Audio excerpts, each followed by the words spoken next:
Hello friends, in this video, I'll show you a collection of Dr. Sarvepalli Radhakrishnan quotes. He was a distinguished Indian philosopher and educator who made significant contributions in the fields of Indian philosophy and education. He has dedicated his life to betterment of the education in India. In this video, I'll be presenting 40 inspiring and motivational quotes by him. His quotes offer valuable insights on a range of topics, including education, success, and life in general. If you're looking for motivation or wise words to live by, this video is definitely for you. Books are the means by which we build bridges between cultures. Man is the mediator between God and nature. When we think we know, we cease to learn. I am one with a great tradition. I am at one with the past, I am one with the future. Knowledge gives us power, love gives us the fullness. God lives, feels, and suffers in every one of us, and in course of time, His attributes, knowledge, beauty and love will be revealed in each of us. Reading a book gives us the habit of solitary reflection and enjoyment.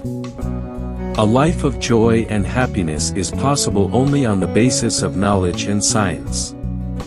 Illusion is the name of the non-existent essence that throws the all-pervading entity into chaos, giving rise to endless excitement and continuous turmoil.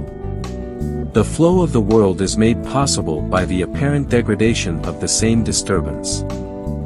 The end product of education should be a free creative man, who can battle against historical circumstances and adversities of nature. True religion is a revolutionary force, it is an inveterate enemy of oppression, privilege, and injustice. Religion is behavior and not mere belief. True teachers are those who help us think for ourselves.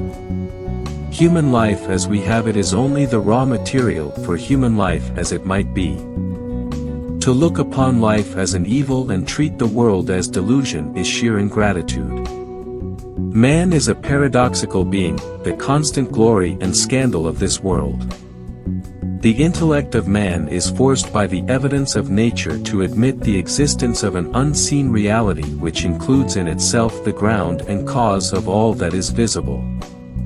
It takes centuries to make a little history, it takes centuries of history to make a tradition. The worst sinner has a future, even as the greatest saint has had a past. No one is so good or bad as he imagines. The ultimate self is free from sin, free from old age, free from death and grief, free from hunger and thirst, which desires nothing and imagines nothing.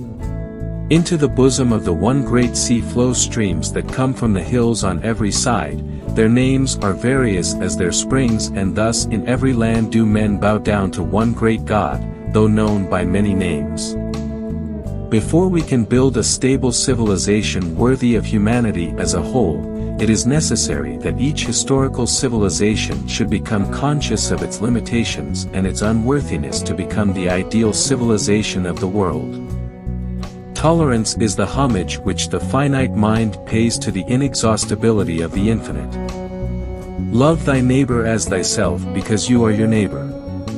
It is illusion that makes you think that your neighbor is someone other than yourself.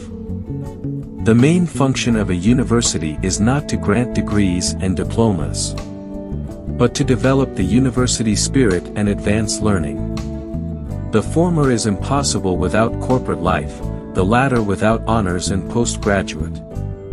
Discontent with the actual is the necessary precondition of every moral change and spiritual rebirth. Knowledge leads us to a state where desire becomes silent.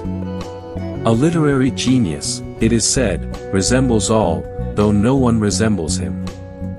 It is said that a man without religion is like a horse without bridle. The prophets of spirit make history just by standing outside history.